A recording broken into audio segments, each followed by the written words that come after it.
Is there a right or a wrong way to load your line on a spinning reel? Yeah, actually there is. You ready to run guns? Time for blast off. Let's go.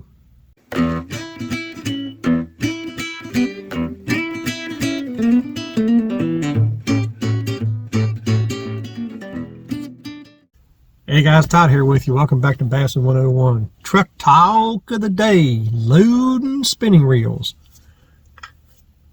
First tip I can give you about a spinning reel, always put backing on it. You know, go to Walmart, get you some Eagle Claw line. 10 or 12 pound test. I think I use either 10 or 12. I really don't keep up with it. I think it might be 12 pound. But fill that thing up about 2/3, because you don't need a whole lot of line on a spinning reel, but at least halfway to 2/3 of that backing. That way you save your expensive line. Okay, not saying Eagle Claw's cheap line. I'm just saying that it's not as expensive as Trilene is getting to be and all this other kind of stuff. But once you tie it with a uni knot, braid is not quite as important, but I'd still keep an eye on it. But as far as using fluorocarbon or monofilament, fluorocarbon. Ugh. But anyway, if you like fluorocarbon or monofilament, lay that spool down, start cranking it about 4 or 5 turns. Keep tension on that line so it goes on tight. Stop and lower that rod. Now, you don't have to have a line going all the way through all the guides. I usually just put the line through the very first guide, the stripper guide, and let us drop straight down. Drop it down and see if that line starts to coil up real quick. If it starts just lays there, just be on the safe side. Flip it over again to the other side. Start cranking it and then let it down, and you're going to see either it's going to lay down or it's going to coil. If it does start to coil, flip it back over. Now, that's not foolproof. Okay, that's not a foolproof way of doing it, but that's how you want to put your line on.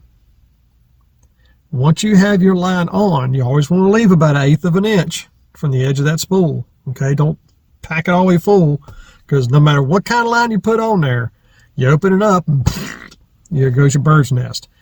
Braid's not as bad. Braid pretty much packs itself on there, and braid doesn't really mind being twisted up a little bit in your reel because it's not going to balloon on you. Okay, any kind of mono or fluorocarbon is going to balloon on you. Now, what I do personally, once I get the line on there, I take the rod to the backyard. I sit on top of the trash cans we got back there, open the bail, the rod's pointed straight to the backyard. Okay, I just grab that line. The line's all the way through the guides. I grab the line, I start walking right across my backyard. And my backyard, from where the trash cans are to the very end of the fence, is about 120 foot. Pretty good size. So I'll walk it all the way back, and then as I'm walking back, I start stripping even more line off and just leaving it back there at the fence, just kind of stripping it off. I go back to the trash cans. I take a rag or a paper towel, and I spray some line and reel magic on it. That way I put a coating on this line. And what I do is I hold it and I crank that line back.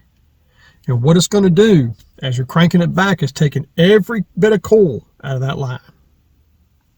Okay? So once you get it back, you'll be able to pull that line off that reel like you're casting it, and the line will just lay there. Perfect deal. That's also what you want to do after you come back from fishing. If you throw in something that causes some line twist or something like that, again, do the exact same thing, and it'll take all the coil out of that line. Now, you could do that in the boat too. If you have a way to drag a trolling motor and let some of that line behind you and let it drag out or whatever and crank it back on there, that water will take the coil out too. So that's not a bad deal either. But just wanted to pass that advice to you, because I've had some guys email me and stuff like that. What's the best way to put line on a spinning reel? I said, well, yeah, the old flipper-doodle thing with the spool, that works. But to be perfectly sure that you've got no coil in that line, take it outside and run it across the yard. And then go back, pull it back on there, and it'll take every bit of coil out on a brand new line. So the very first time you go out, it'll just lay right on those guides. You won't have any problem with it. That's all I got. I hope this helps you out, and good luck on your fishing trip. So until next time, remember, new techniques are trendy, but bass never change. Let the fire bassin keep you shoe his name, and as always, fish on.